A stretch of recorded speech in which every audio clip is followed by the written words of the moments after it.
You guys remember that fuel pump that failed on us? You remember the restrictive turbocharger that we have in here, the stock one? Time's up. Time's up, time's up, time's up, time's up, time's up. So today's a big day. If you saw the last video, or one of the last videos about when we were at the dyno, trying to make 700, anywhere in the 700s horse with the 55 over Warren diesel pump, you'll know that it failed on us. I've checked for metal everywhere, can't find anything. So I don't, honestly, I don't know exactly what happened with the pump.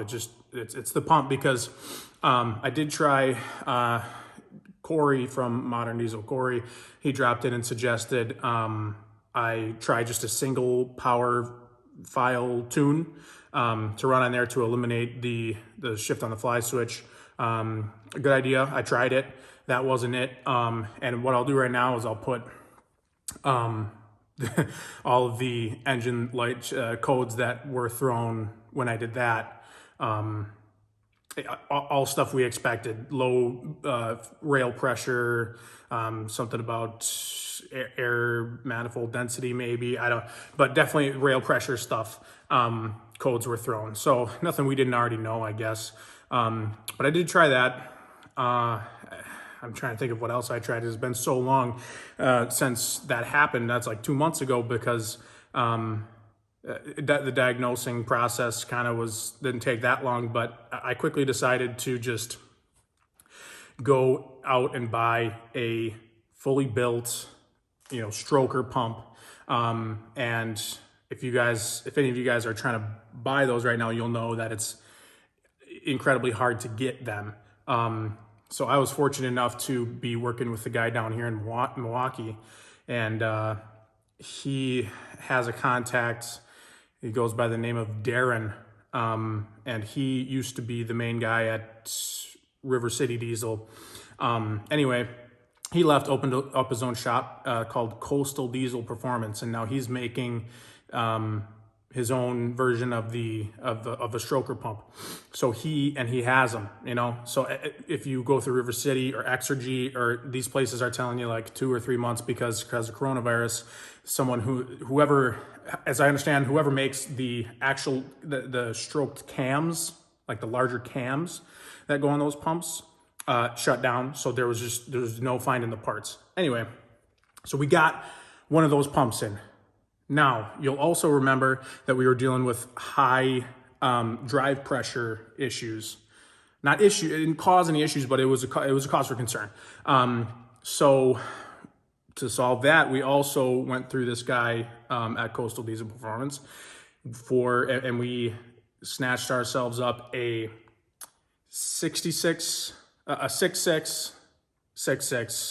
modified VGT. So 66 millimeter compressor wheel, 66 millimeter 10 blade turbine wheel. Now that should give us a lot more flow, obviously, but also sound pretty sweet. It should.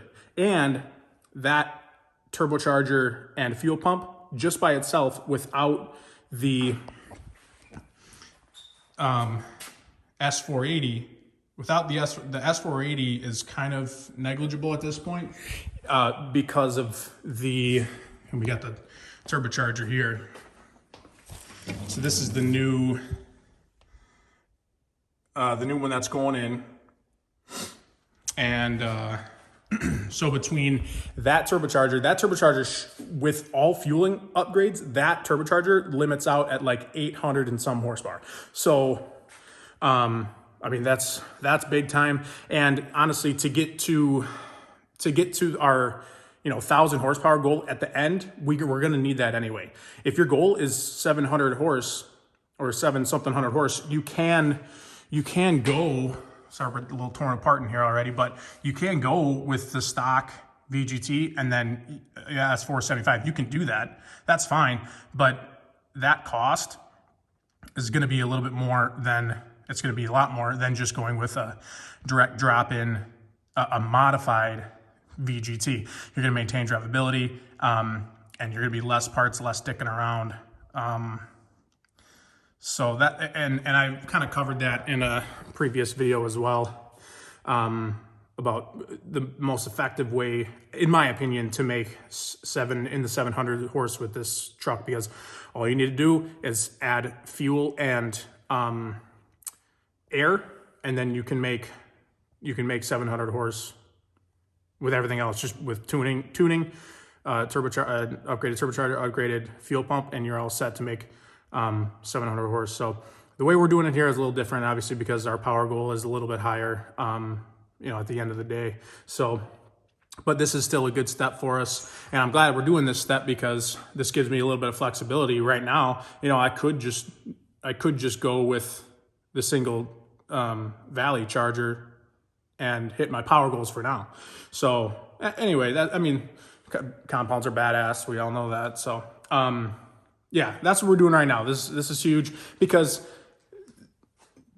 yeah, these parts in here, they're great they were great. They served us well, but it's time. Okay. This is going to give you the best example of what we're talking about here. You can see the difference, obviously, in blade count and with how, just visually, how restrictive it looks.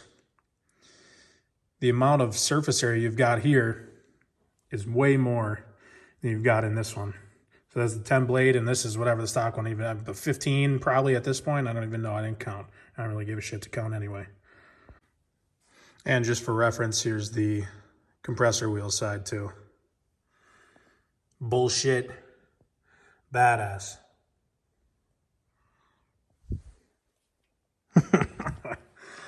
Oh, we got it out, bitch. Okay, so all the new parts are in. You can see the new turbo probably in there. But, and I didn't film any of that just because it's just changing out a turbo and a pump.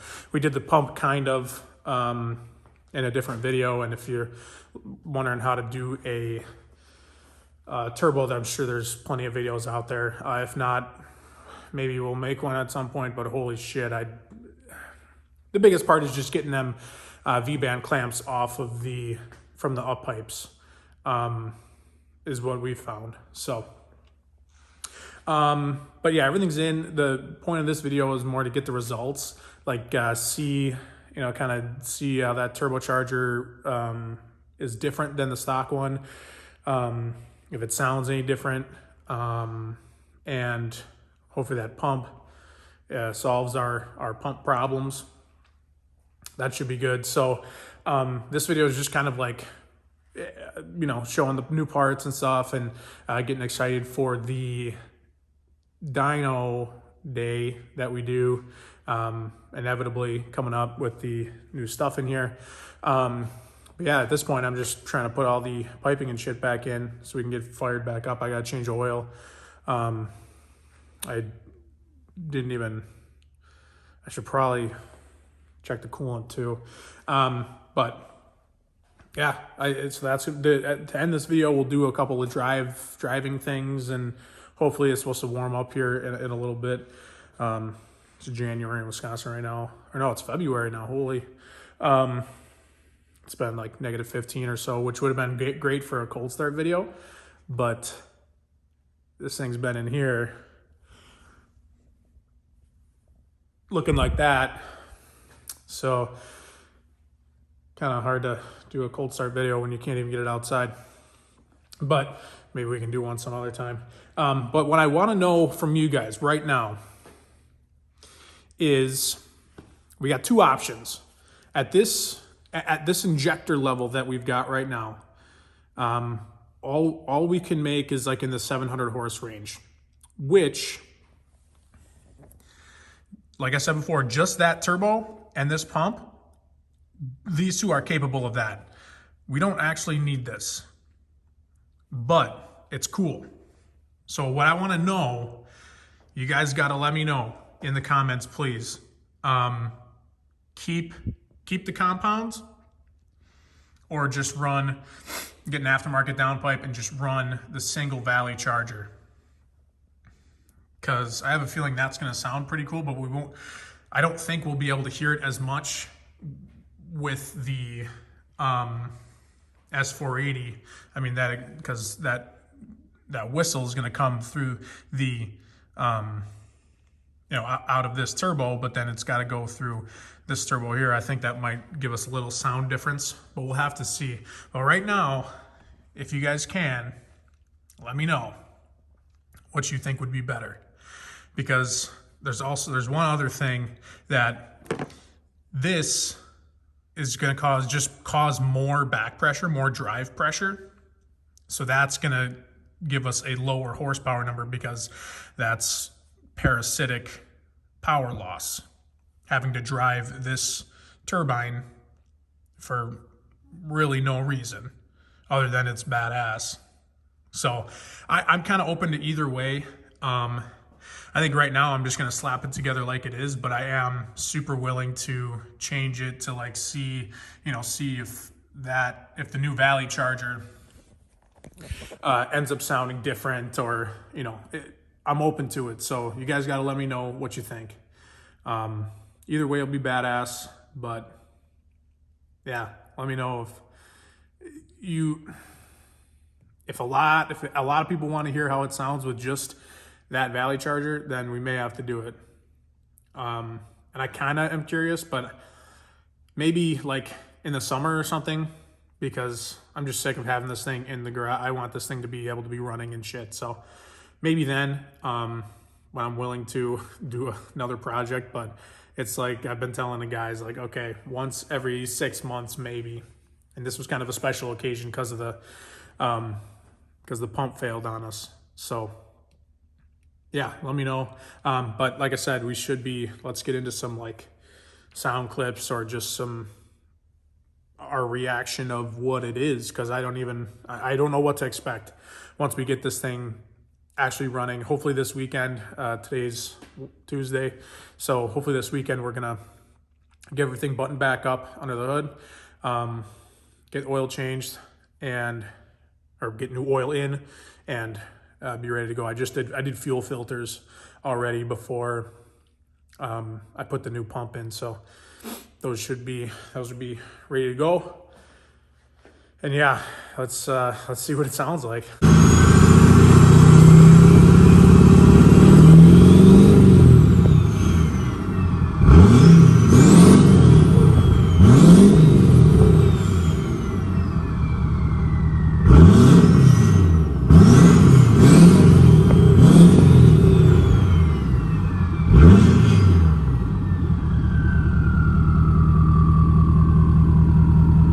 Okay, yep, so it definitely works now. Everything's acting as normal. I'm pulling up to a spot right here where there's kind of an embankment. We're gonna see if we can hear anything different. It's gonna be on the low end probably. So let's take a listen here.